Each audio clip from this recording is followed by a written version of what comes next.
the United Nations Refugee Agency estimates that East Sudan has more than 100,000 Eritrean refugees. For over 40 years, they have been living in some of the worst conditions, neglected by most aid agencies.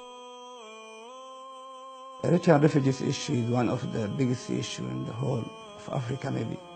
Since 1967, when the Eritrean refugees start to flood Sudan, for a reason the war has been between Ethiopia and Eritrea. Since that day, up to today, the people see the flooding from Eritrea. The refugee crisis in East Sudan is by far the longest standing refugee situation in Africa. 1,800 people arrive on a monthly basis to the camps, many of them fleeing forced conscription to the army, fleeing poor conditions, hoping for a better life for them and their families. Many are unaware of the realities of what camp life is all about. Many are born within the camps. They grow up, they marry themselves, they have children and even grandchildren. For them, this is the only life that they know. I don't think I've ever seen anything which really matches the destitution and poverty and difficulty that they are going through.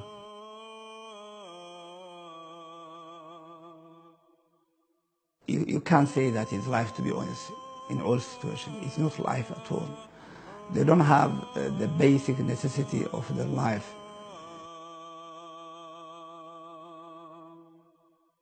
Life in the camps, as I saw it, was about two main things. First of all, it was about survival. If you were able to make it till the evening, your mind was occupied about how you would make it till the morning. And if you were fortunate enough to make it till the morning, how you would survive till the evening. This is the first thing that life is about. Secondly, it's about waiting. You wait for a handout. You wait for some food aid to arrive. You wait for basic medical supplies. And some unfortunate circumstances, you're waiting for death, because that's your escape.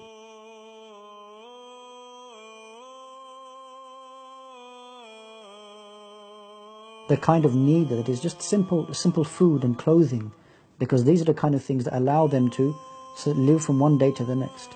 The rest of their lives and how that they get on from one day to the next, alhamdulillah, they're doing that. They're preserving their Islam. They have good communities. They have their identity. But we just want to give them the ability to survive from one day to the next, to have some food. One home that we visited, if you can call it a home, was of a woman who had 4 children. Unfortunately, 3 of them were mentally and physically challenged.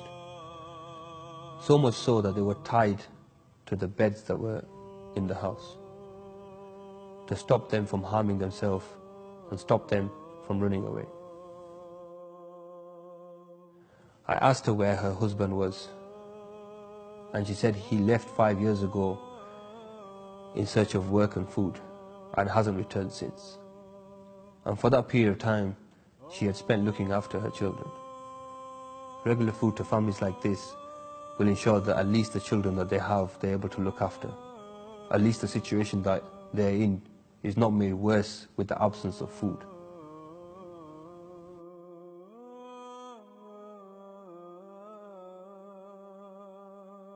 Food for those people is life.